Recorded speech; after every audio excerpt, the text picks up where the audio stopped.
Welcome back to another episode of Out Loud Geek, where we discuss news and views about pop culture, science fiction, fantasy, food, cooking, the outdoors, and more. Welcome back to another episode of Who Will Be the Biggest Flop? This is part 20 for the weekend ending on December 31st, 2023, New Year's Eve, and we'll be crowning 2023's biggest flop winner.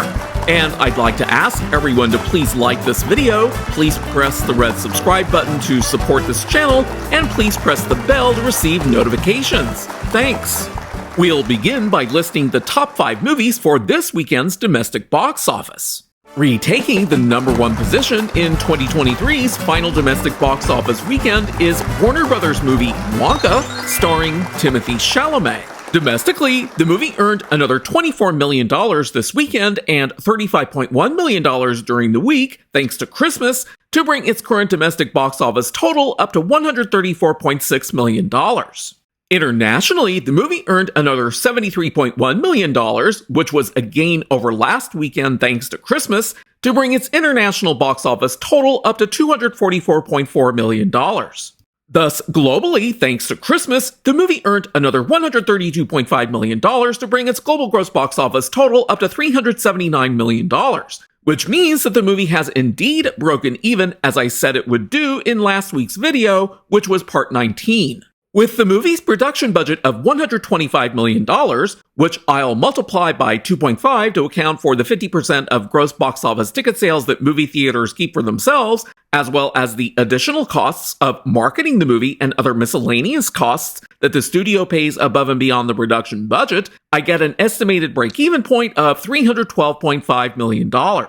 And by using an ongoing range of average weekly drops from 30 to 40%, and the movie's current domestic share of 35.52%, which is about 5% higher than last week, I can now project that the final global gross box office for Wonka may range from $629.8 million at the low end, $689.1 million at the mid-range, and $767.4 million at the upper end. Dropping to number 2 in this weekend's domestic box office was Warner Brothers and DC Studios movie Aquaman and the Lost Kingdom, otherwise known as Aquaman 2, which starred Jason Momoa and Amber Heard.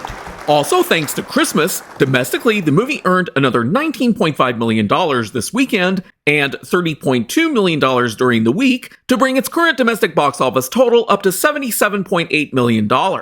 Internationally, the movie earned another $93.5 million to bring its current international box office total up to $173.6 million. So globally, the movie earned another $143.2 million to bring its current global gross box office total up to $251.4 million. I'll be coming back to talk more about this movie shortly. Remaining in third place in this weekend's domestic box office was the animated movie by Illumination Entertainment entitled Migration. Domestically, the movie earned another $17.2 million this weekend, plus another $24.6 million during the week, thanks to Christmas, to bring its current domestic box office total up to $54.3 million. Internationally, the movie earned another $24.5 million, again thanks to Christmas, to bring its current international box office total up to $46.5 million. So globally, the movie earned another $66.5 million to bring its current global gross box office total up to $100.8 million. With a $72 million production budget, which, when multiplied by 2.5 to estimate a mid-range break-even point of $180 million, my initial projections last week had shown that the movie probably wasn't going to break even. But that has now changed thanks to the boosts in box office that the movie earned over Christmas. So it now looks like Migration is probably going to break even, but we'll see in the coming weeks. Coming in fourth place in this weekend's domestic box office is Amblin Entertainment's musical remake of the 1985 movie The Color Purple, which opened on Christmas Day and is believed to have a production budget of $100 million.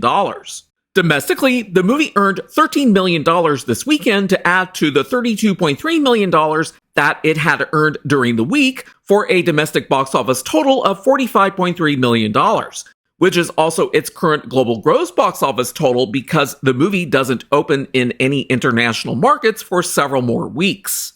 And coming in at number 5 in this weekend's domestic box office was Columbia Pictures' romantic comedy entitled Anyone But You. Domestically, the movie earned another $9 million to bring its current domestic box office total up to $25.1 million. Internationally, the movie brought in $5.8 million to bring its current global gross box office total up to $30.9 million. With a production budget of only $25 million, I'm not closely tracking this movie's box office.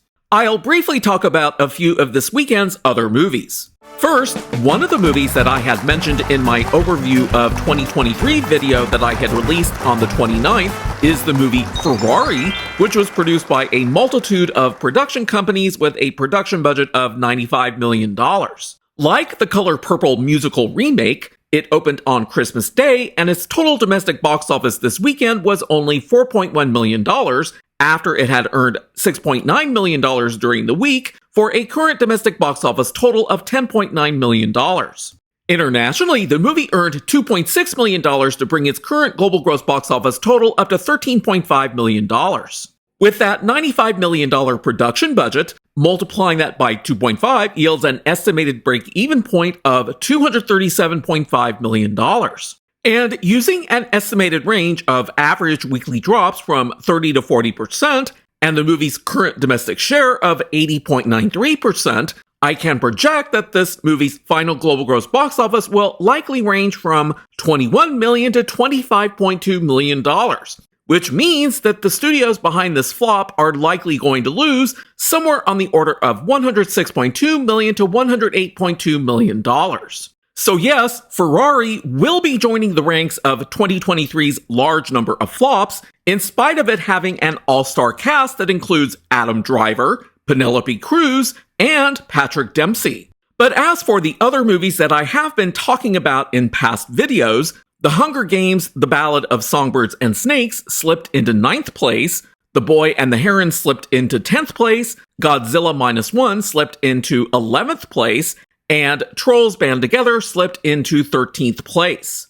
So now let's talk about Aquaman 2 again. The movie's current domestic box office total has not only exceeded what Shazam! Fury of the Gods and Blue Beetle earned domestically during their respective theatrical runs, the movie is definitely poised to surpass the $107 million final domestic box office that The Flash earned, and could conceivably surpass the final domestic box office of 2022's Black Adam. Using a range of average weekly drops that are based on the franchise average weekly drop of 39.67%, and one standard deviation above and below for a range from 30.52% to 48.83%, I am now projecting that the final domestic box office for Aquaman 2 may range from $130 million at the low end, $153.5 million at the mid-range, and $190.8 million at the upper end. And the final domestic box office for Black Adam was $168.2 million.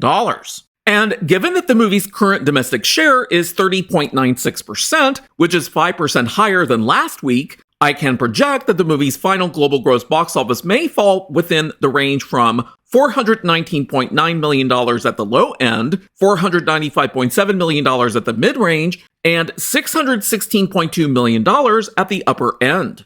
And that entire range is considerably higher than last week's projected range thanks to the boost in box office earnings that the movie received over Christmas.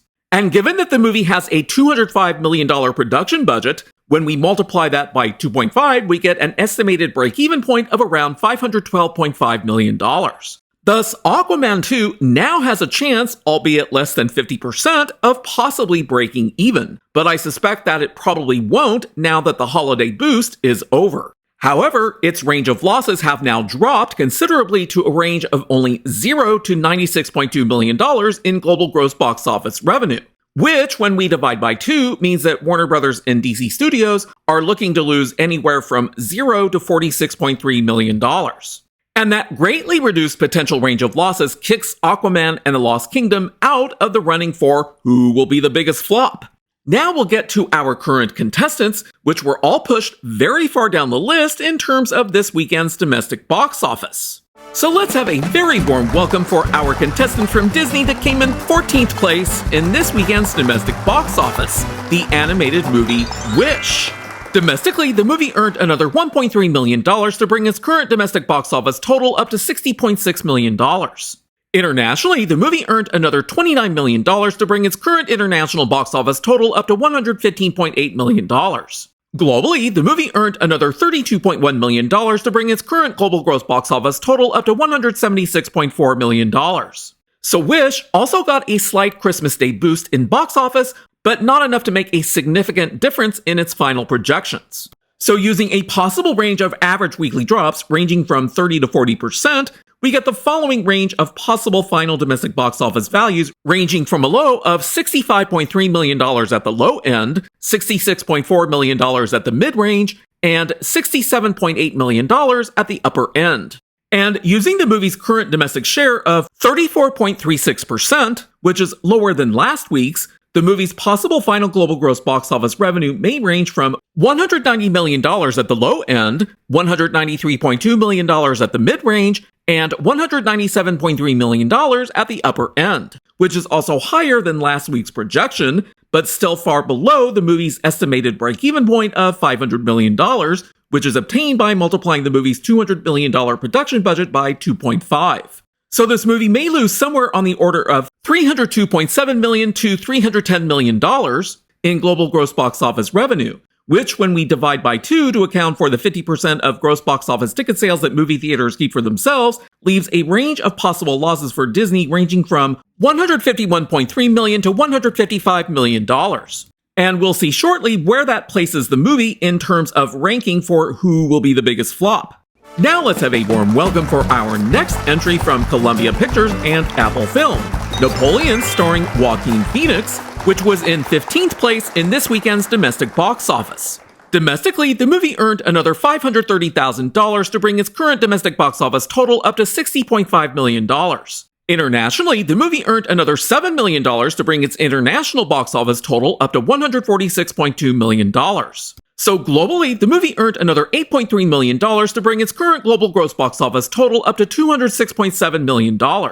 Using a range of possible average weekly drops of 30 to 40%, I can project that the movie's final domestic box office revenue may range from $62.5 million at the low end, $63 million at the mid-range, and $63.6 million at the upper end. And with a current domestic share of 29.28%, we get a range of possible final global gross box office values ranging from $213.5 million at the low end, $215.1 million at the mid-range, and $217.2 million at the upper end, which is still nowhere near the estimated break-even point of $500 million, which is obtained by multiplying the movie's $200 million production budget by 2.5.